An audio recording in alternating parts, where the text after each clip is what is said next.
He wasn't just a driver, he was a lifesaver. But the officer never saw it coming. The afternoon sun blazed over the city streets, painting a vivid picture of life bustling with energy. It was just another day, or so it seemed.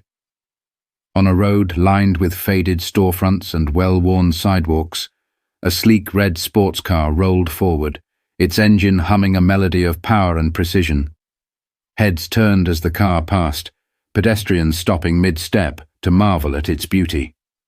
The glossy finish reflected the sunlight like a polished gem, and its driver, a black man in his early 30s, wore a crisp white shirt that seemed to defy the heat. He leaned back confidently, his aviator sunglasses concealing his sharp gaze. Traffic slowed as the light turned red. The man brought the car to a smooth stop, drumming his fingers lightly on the steering wheel.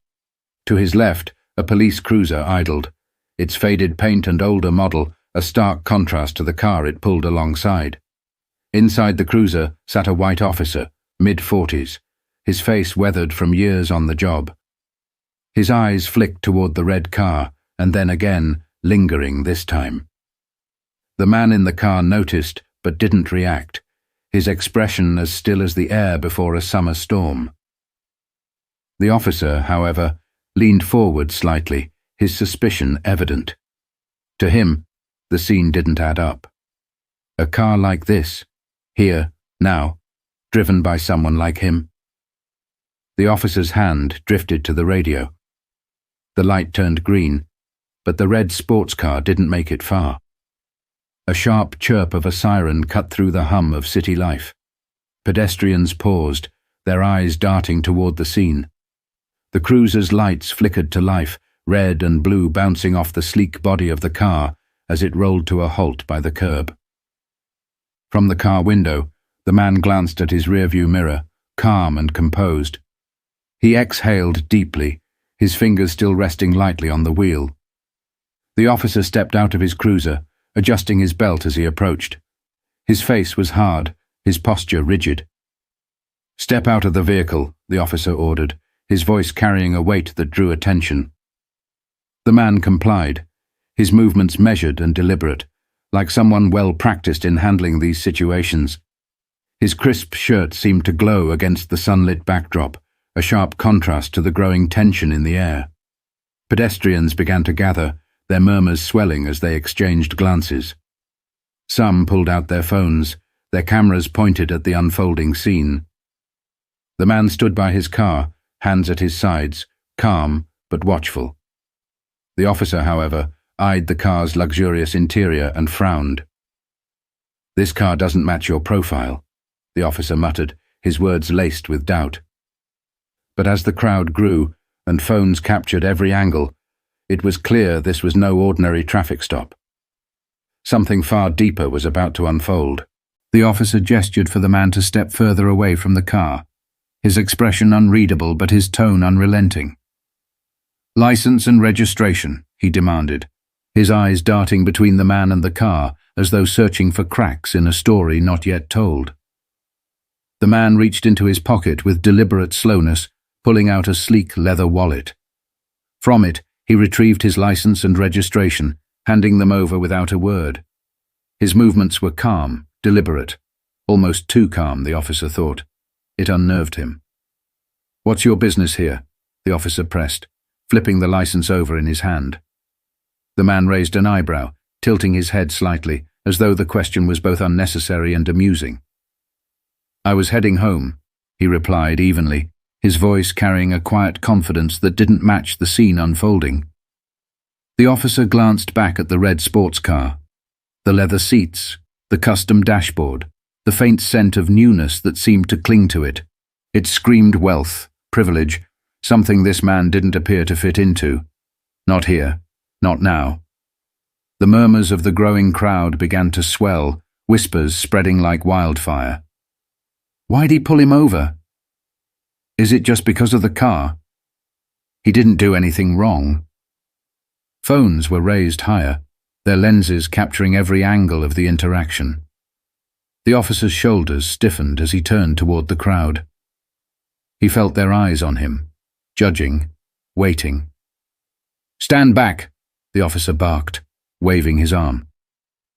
But the crowd didn't budge, their expressions a mix of concern and defiance. The man glanced at the growing number of people.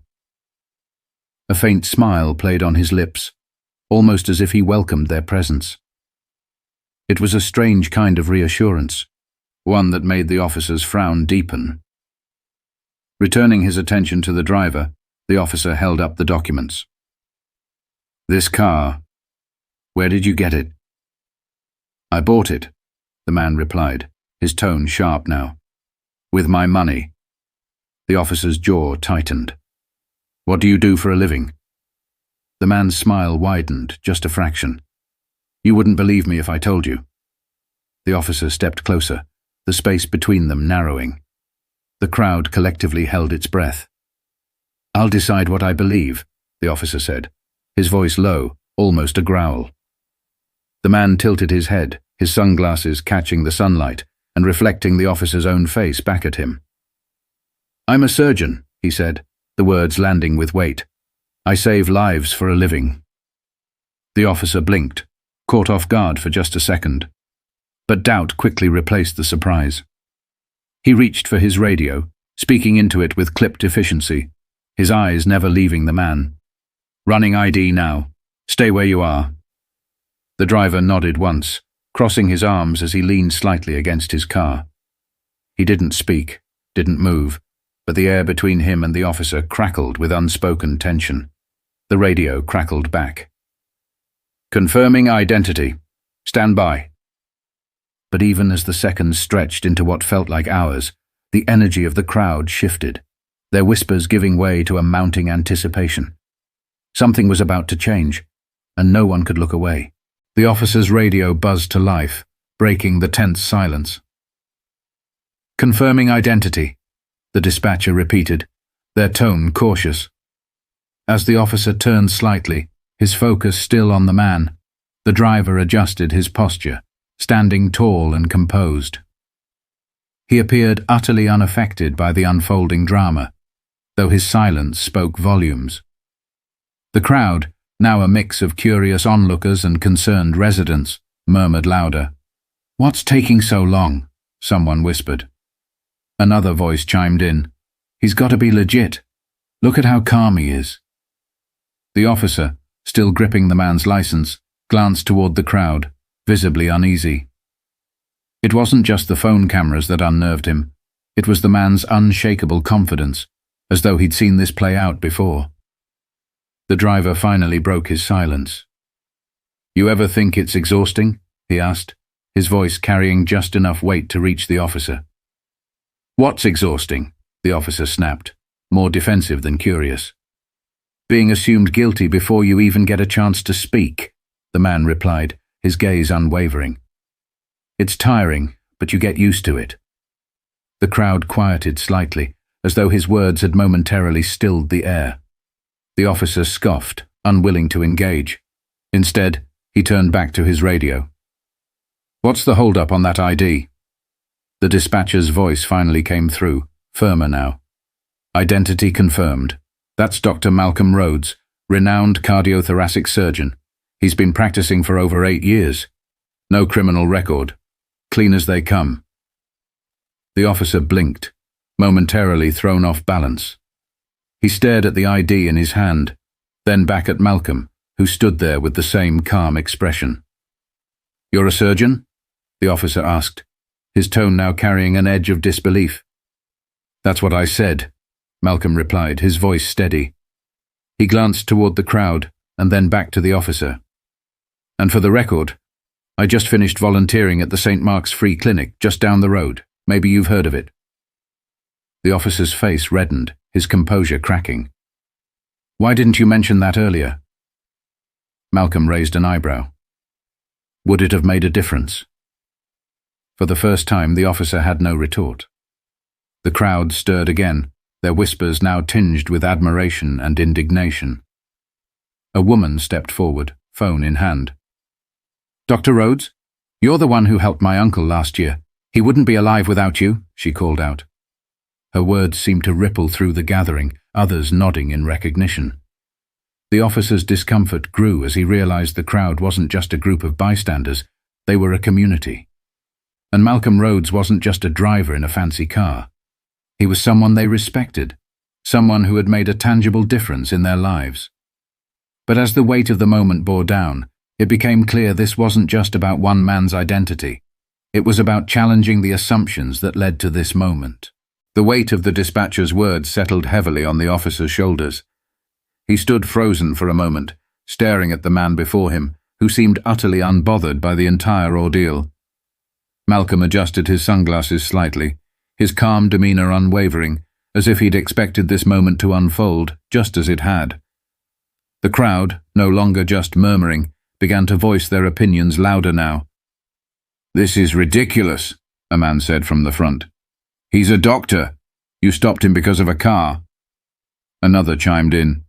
"This is what happens every time someone looks like us and has something nice."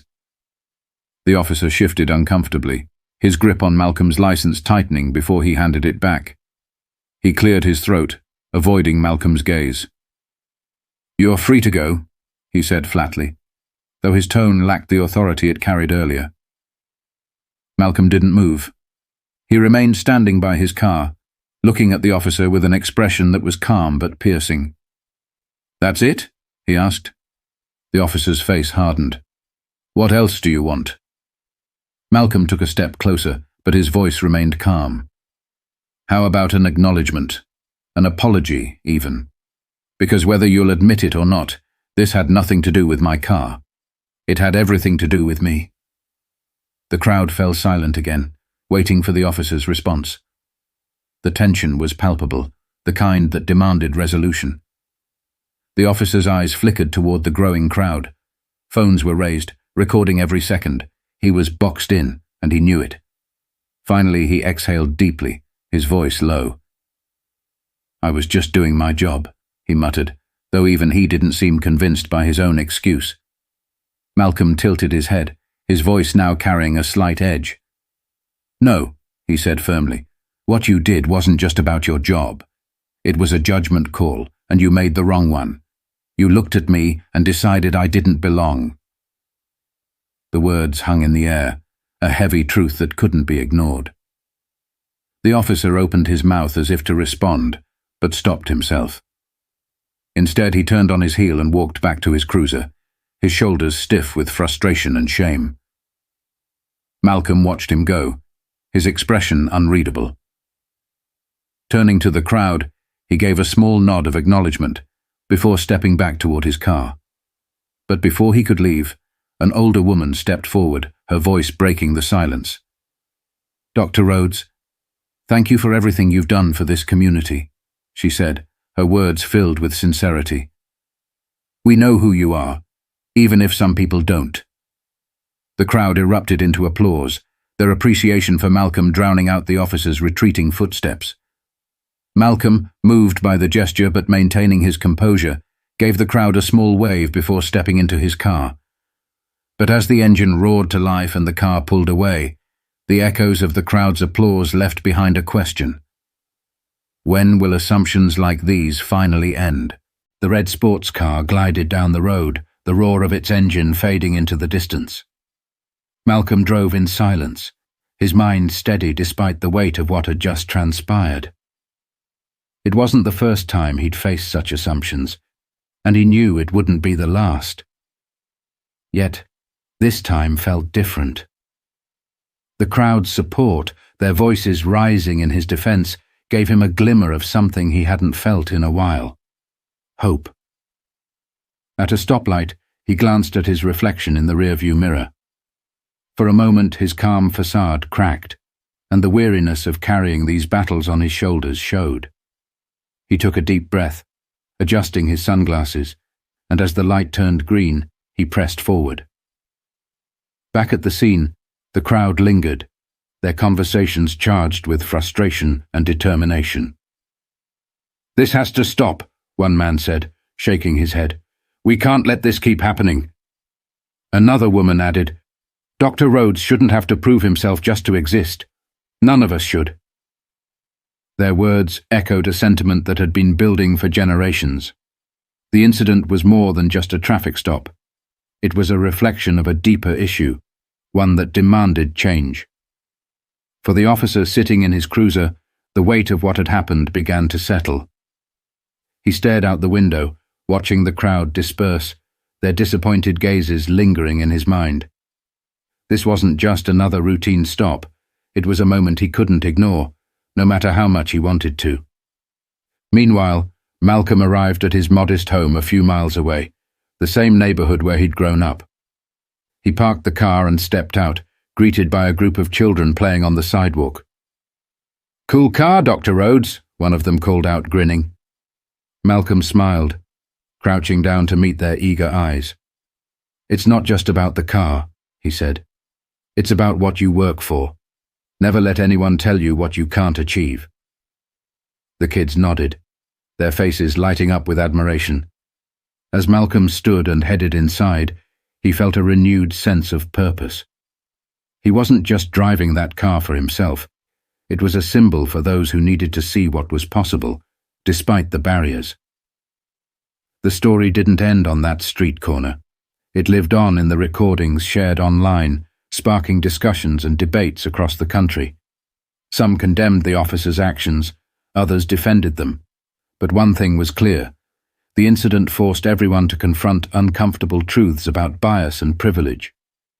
In a world that often judged people by their appearances, Malcolm's composure and the crowd's support served as a powerful reminder. Assumptions can be broken, but only if people are willing to see beyond the surface.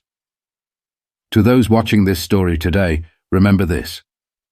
Every small act of courage, every time someone stands up against prejudice, it plants the seeds for a better tomorrow. Let's challenge our own biases and make a change, not just for ourselves, but for those who come after us. If this story resonated with you, don't forget to like, share, and subscribe for more stories that matter. Together, we can make a difference.